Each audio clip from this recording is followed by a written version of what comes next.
For years, we were told food trends move fast. One year, it's protein. Next year, it's keto. Then suddenly everyone is scared of carbs again. But what if the biggest food changes aren't loud at all? What if the real shift is happening quietly, inside grocery carts, kitchens, and bodies, without anyone calling it a trend? In the next few minutes, you're going to discover why fiber is quietly overtaking protein, why global flavors are no longer exotic, why convenience food is becoming healthier instead of worse, why drinks are turning into physical experiences, why food color is becoming political, why a forgotten Icelandic dairy product is rising, why travel is now about gut health, why brain longevity is shaping diets, why limited edition food is manipulating emotions, and why the most powerful foods of the future might be the cheapest ones we've always ignored. These are not predictions. They are signals. And once you see them, you'll never look at food the same way again. Let's start with the one nobody saw coming. Number 1. Fiber. The quiet foundation of modern health. For a long time, fiber was treated like background noise.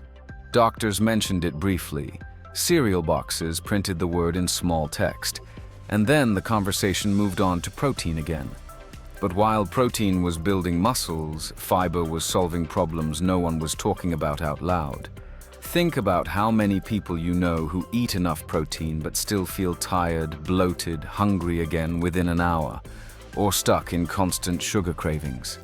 That wasn't a willpower problem. That was a fiber problem. In 2025, something interesting happened. People didn't suddenly decide to love fiber. They simply noticed that when they added more of it, they felt different. Meals lasted longer. Energy didn't crash. Hunger became predictable instead of chaotic. A simple breakfast like chia pudding with berries didn't feel exciting, but it worked.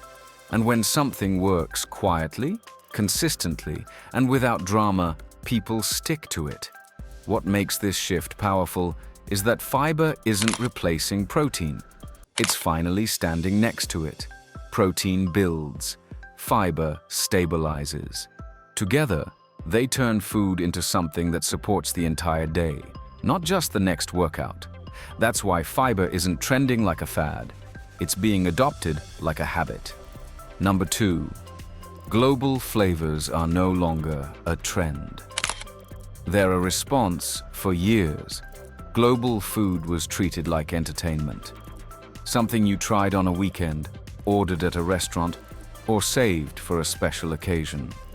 But in 2026, global flavors are becoming part of everyday eating. And the reason isn't curiosity, it's exhaustion. People are tired of food that tastes engineered, tired of flavors designed by committees instead of cultures. When someone cooks a Ukrainian cabbage soup, a Turkish pasta dish, or uses blackcurrant in a dessert, they aren't chasing novelty, they're chasing depth. These foods come with stories, generations, geography. They weren't optimized for mass production, and that's exactly why they feel real. Brands are noticing this too. Ingredients once considered unfamiliar are entering mainstream grocery stores, not because they're exotic, but because consumers trust them more than artificial flavors. Global food is no longer about being adventurous, it's about being grounded. Number 3. Healthy in a hurry. When real life finally wins. For a long time, healthy eating came with an unspoken rule. You must have time. Time to cook, time to prep, time to clean, time to care. But real life doesn't work like that. People wake up late. They rush. They forget. They get tired. Instead of fighting this reality, food trends are finally adapting to it. Overnight oats didn't become popular because they're exciting. They became popular because they remove decision-making from the morning. The food is already there. No debate, no negotiation. The same thing happened with canned soup, canned tuna, and freezer staples. These foods didn't rise because people stopped caring about health. They rose because people stopped pretending every meal could be perfect. The new definition of healthy eating isn't ideal meals, it's repeatable ones. And that mindset shift alone changes everything. Number 4. Sensory sips, drinks that you feel, not just drink. Drinks used to have one purpose, hydration. But in a world where everything moves fast, people are craving moments that slow them down. That's where sensory drinks come in. Cold foam on coffee isn't just aesthetic, it changes the experience. Pulp in juice isn't a flaw anymore, it's texture. Ginger shots don't just hydrate, they announce themselves in your body. These drinks create awareness. They force a pause, a reaction, a moment of presence. In 2026, beverages are no longer just fuel. They are rituals. Small, physical reminders that food and drink are meant to be experienced, not rushed. Number 5. Natural food dyes. A shift in trust, not health. When synthetic food dyes started disappearing, many people assumed it meant food was becoming healthier. But the real change isn't nutritional, it's psychological. People are reading labels, questioning visuals, not trusting bright colors as innocence anymore. Natural dyes don't magically fix ultra-processed food, but they signal something important. Consumers are paying attention. This trend isn't about purity, it's about skepticism, and skepticism forces brands to behave differently. That awareness alone is a powerful shift. Number 6. Skywire. Why quiet, reliable foods are back. Skywire doesn't scream for attention. It doesn't promise transformation.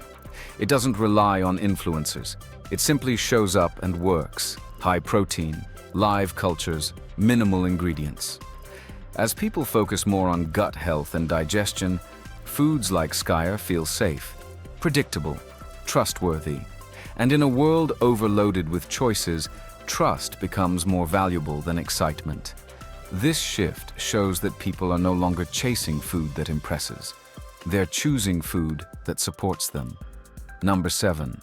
Wellness travel. Vacations with purpose. Travel used to be about escape. Now it's about maintenance.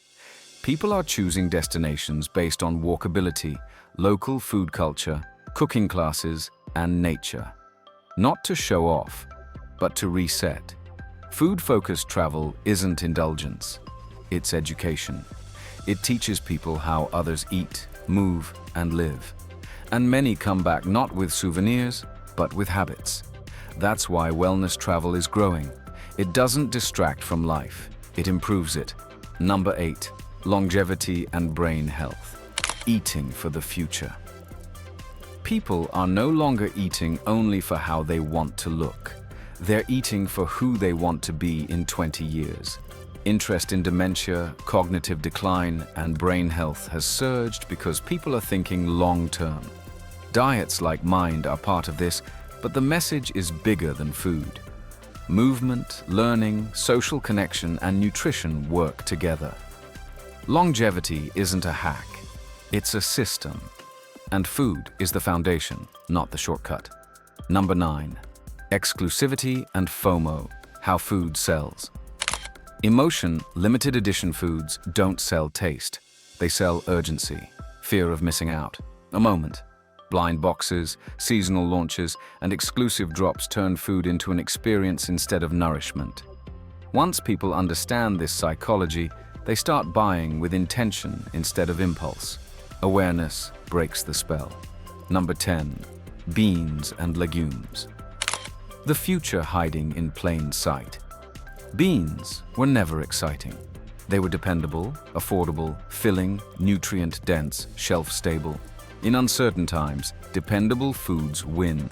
That's why beans and legumes are returning to everyday meals, from smoothies to salads to dinners. The future of eating might not look innovative. It might look familiar. Closing trends shout. Real change whispers. And now that you know how to listen, you'll start seeing these shifts everywhere. In stores, in kitchens, in your own habits. This isn't about eating differently. It's about thinking differently.